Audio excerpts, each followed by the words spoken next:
Omega. Hey everybody. Hi. Hey, welcome back. Great to Welcome see back. you. Great to see you again. How you been? Why do some high magicians view Wicca or witchcraft as evil, or is that a misconception? Yes and no. The reason why is that there are covens that are evil. There's just no two ways around it. There have always been the Malavento and the Benevento, the good Right. witches and the bad witches. And the way we used to talk about these things is that shamans were the good guys and witches were the bad guys. But anthropologists kind of muddied the waters when they started using too much cross-contamination in discussing things. There are anthropological purists who say that the only shamans who exist are the ones in Siberia because they're the ones who actually call themselves shamans. In every culture, there's a name for the person who works with unseen things and has the power to make things happen. It's just that name differs from language to language, just as the word for love differs from Right. language to language. Now, back to your original question about are there covens that are evil? Yes. Yes, there are. And it's usually pretty easy to tell when you go to their outer court meetings. If you are in the witchcraft movement and you're interested in getting in touch with a Gardnerian or Alexandrian or other traditional coven, they have something called the outer court. And this is where they will hold public rituals that are only sort of public. By public, they mean we invite people we think may be appropriate. And so if you've been invited to one of these meetings, what happens is that you are watched. You are watched for how you react to certain members' behaviors, which may or may not be authentic. You see, witches have a tendency to play tricks. And the more evil they are, the more tricks they play, is what I have noticed. And the covens who have hazing practices, I've noticed it's the covens that haze that tend to be more dark in their practices. Huh, interesting. And so you can usually tell just from a couple of outer court meetings as to how facetious or nasty or backbiting they are. Right. And so, when you look at the outer court, oh, this is what you feel comfortable showing people? What are you doing that you're not showing people? What do you do behind closed doors? Whoa. Yeah. So, well, there's another problem too, and that is that, witchcraft has gotten really a bad rep because of the Christians. Actually, the word strega, from which witch comes from, actually, is a pejorative, or was originally a pejorative. Right. So, it was, and then there's the evil witch and the stereotype of the evil witch and all of that. And for people to separate Wicca from the evil witch, Wicked Witch of the West, Which is ridiculous because you've got Glinda right there. Exactly. And even in our most beloved story of Sleeping Beauty, you have the good witch side by side with the bad witch. Right. This is how magic has always been. Now, you see, that which is bad is sometimes culturally determined. Now, there are those things that we all recognize that are bad, and I could name some things, but I won't. Right. But there are things that are cultural that are considered bad, and things that are cultural that are considered good, that make the witchcraft and the magic that you do to prevent outsiders from coming in seem like misplaced malevolence. For example, the Islamicists have a problem with pork. The Chinese adore pork. So if the Islamicists cast spells to attack pork production in China, the Chinese would see it as malevolent, and the Islamicists would see that as just cleaning up a mess. Do you see? But when you get to Cultural values. Cultural values. Right. But there are other cultural values that are consistent. Right. We all believe that you should love your spouse. That is a cross-cultural constant, no matter what culture you're in. Well, and why do some high magicians view witchcraft, Wicca as evil? I think that is a bit of a misconception, Fiona, the way that you state the question. I think you're not dealing so much with high magicians as you are with Ceremonial Satanists, perhaps? no Christian prejudice, Right. fundamentalist Christian prejudice in our culture. Which leaks over. Well, imagine. I mean, Leslie and I are dealing with this all the time because, I mean, more so probably than even witchcraft because we're so out there with the magic of Jesus. We get outraged. There are people out, what do you mean the magic of Jesus? Magic is evil. Well, sorry, the magic of Jesus is the magic of Jesus, and it's not evil. And God, you're sounding as crazy as the Pharisees by even saying that. Oh, and don't get me wrong. There are witches' covens who think that Jesus is evil. Right. And the mere mention of Jesus or anything positive about Christianity or even, you know, the slight hint of a hymn, and you're kicked out of the group. I can attest to this. I have been kicked out of groups before for simply stating that I thought perhaps we might view Jesus in the same way that we view Krishna or Ganesha or Ekat or Zeus or any of the others. Right. Can't we just put him in the pantheon? Right. Yeah. So you see, there are all of these cultural things that we're dealing with, but particularly high magicians viewing Wicca witchcraft as evil, not so much. That sounds more like just snobbery. Right. It's more like, yeah. Because if we are high magicians and you're Right. just still mucking about around fire and it's pits. kind of silly too because high magic and low magic each have their place. Leslie is really, really masterful in low magic. She comes from the spells background. I come from the high magic background. And we've really learned a lot from one another. Yes. And this course here in Spellwork, there are actually a lot of high magicians in this course as well, which I try to keep the high magic questions out of here. And in the Golden Dawn, but it's not so easy sometimes. Then we have yet another problem. And that is that, okay, so there are fundamentalist Christians that are saying all of magic is evil, even high magic. That's what we're running into. Even the magic of Jesus. I mean, the word magic is like showing a red flag, a red cape to a bull for these people. For some, yes. For some, it's really, really, really is quite astonishing. And then we have the other problem, which is that, okay, since the Christians are saying that, since certain fundamentalist Christians are saying that magic is evil, even the magic of Jesus, believe it or not, then you have the actually evil people, the Satanists, who are taking advantage of this. Yes. And are saying that there's no Hugely. such thing as the magic of light or white magic. All magic is evil. Yes, the Christians are right. All magic is evil, and everything other than magic is dogma, Right. No. which is equally as wrong. Yes. Yes. It's it as is. though high magic and low magic don't exist outside of black magic, which is absolutely silly. That would be like saying the only way that you can possibly use nuclear energy is to blow things up. Exactly. You know, it's like it's really silly. But you run into this. I mean, you if you've never run into it before, go look at the channel of E.A. Quetting, and they'll have several videos about the right hand path debunked or whatever, and it's totally insane. It makes these false dichotomies between dogma on the right hand path is dogma, and the left hand path is individuality and freedom. Well, that's a crock of manure. Yes. Most Because certainly. Satanism is not a path of freedom. It's a path of slavery.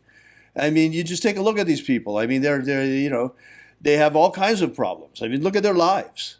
And, you know, they've either blown out their nose with coke or they're you know, they have all of these other problems as well. And it has nothing to do with magic, certainly not to do with the magic of light.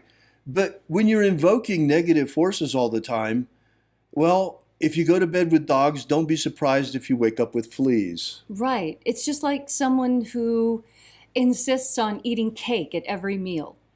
Why are they surprised when they've put on a few pounds? It would seem to us to be ridiculous that they're not really paying attention to what they're doing and how what they're doing and what they're saying don't match. Right. You know, as long as we're talking about this, I'm kind of exploring it while we talk. Yes. You know, it's like, how is it possible that, okay, we're in a situation here on this planet right now where we're overrun with demons. Yes. I mean, why do you think we are right now under house arrest, half the world? Yes. Why? You think this is not demonic activity? What about the whole virus? It's not demonic? Of course it is. And Jesus dealt with these things by casting the demons out. Okay, so why on earth, now that the real path is to liberate ourselves from these forces that are already dominating human consciousness on this material plane, what is the point of deifying them, glorifying them? Oh, yes, all. It's like turning the guards of a prison into some sort of demigods. It's the worst kind of Stockholm Syndrome. Totally. It's Stockholm Syndrome, absolutely. Falling in love with your captor. That is the definition of Stockholm Syndrome. And what do these people do when they show such really puerile and fawning adoration for, bless their hearts, I love nurses too, but I'm not going to get on my knees for them. Not unless that's what's required for the blood test. I mean, you know, it seems so misplaced to me. Because, in fact, we have heard reports that the doctors are having no work to do at all at the hospitals, and they're getting drunk and watching movies because the hospitals are empty. The elective surgeries have been canceled. We could go on and on about the situation with COVID-19. There is one thing I'd like to say before we leave the subject, though, of this business of people seeing witchcraft as evil.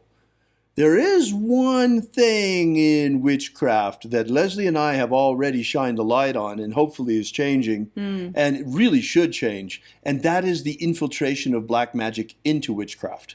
This is coming primarily, in my opinion, through voodoo channels. Right. Voodoo was always seen as something very tribal, and when anthropologists started studying voodoo and vodun and hoodoo and the associated practices more, that put it out into the general literature. And many times familiarity will remove the stain from something. This is why there really needs to be, people really need to get a good education in both high magic and low magic, in my opinion. You don't use a screwdriver to hammer in a nail, and you don't use a hammer to put in a screw. You use a screwdriver or you use a drill. Right. You use know, the proper tool the for proper the job tool at for the hand. proper thing. And just as we see people having certain problems with high magic because they haven't also mastered low magic, it's amazing how many people you see that are making great soul progress, spiritual development progress, Right. but they can't seem to keep their daily life together.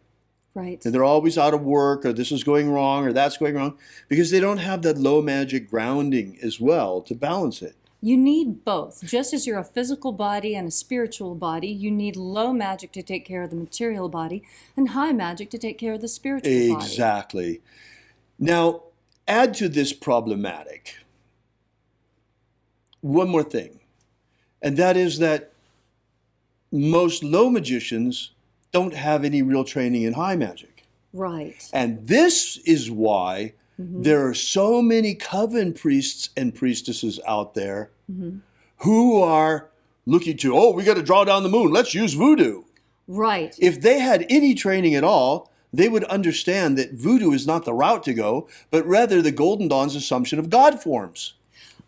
The reason why, and I want to make this super clear to you, the reason why is that as a good shaman, as a good magician, as a good witch, as a good anything that works with the spiritual realm, you don't let stuff in. You put it on top of you and you get the contagion from like putting on skin cream. You don't take it like a pill. Right. It's too dangerous. Skin cream, you can wash off. God forms, you take off. Drawing down the moon, you put it on top of you like a hood. You don't... Like a robe. Yes. Like a cape. Santeria, voodoo, hoodoo, all those... It's all based on possession. That's the last thing you want to do is invite demonic possession. Don't let it in. Don't do it. Because if you do, and you are not strong enough to expel it, don't get me wrong, I know shamans and witches who are fully strong enough to walk into a person who's demonically possessed and pull it out, suck it out into themselves, and then barf it back up. I know people strong enough to do that, but they're definitely not beginners. And it's definitely not the best way to go about it. And they were trained by people who had done this, trained by people who had done it. It wasn't something that they just, oh, well, I think if I do what I read in the book, it'll probably work out. No, no, no. I know for a fact that informants regularly lie and mislead anthropologists. You cannot always trust the anthropological record as being authentic, because the people who are talking to the anthropologists don't always trust them enough to tell them the truth. The Illuminati have cast a powerful spell on the peoples of the earth, and while many still sleepwalk like zombies in a trance, they have prepared everything nearly to enslave humanity under a new world empire. Of our hearts, the power of our magic, and the strength of our numbers, we still can break the spell put on our people. We're just a ragtag bunch of magicians armed only with the power of our prayer and the power of our faith and the power of our magic. But whether you be Christian, Jew, Wiccan, pagan, magician, shamanic practitioner, or any other stripe of spiritual warrior of humanity against this evil falls to us. So we, who now, to stand with us against the rising darkness, because you're our only hope.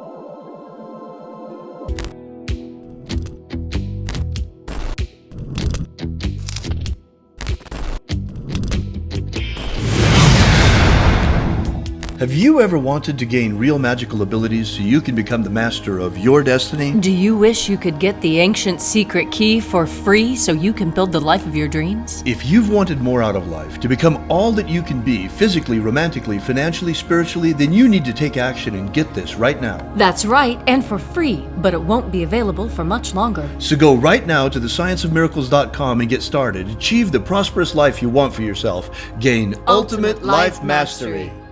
Are you familiar with the Rosicrucian with what's his name? He's popular in the States. He's the president or the Emperor. Imperator. The president. Emperor. Imperator. From the Golden Dawn. What's his name? Oh. David Griffin holds this position as Emperor. Imperator. David Griffin. David Griffin. David Griffin. David Griffin. David Griffin. Have David Griffin. I saw an email yesterday that he sent out about, there's a magical war going on. The Mage War. Demons of the infernal realm. All of them. There is really a magical war going on. The Mage War.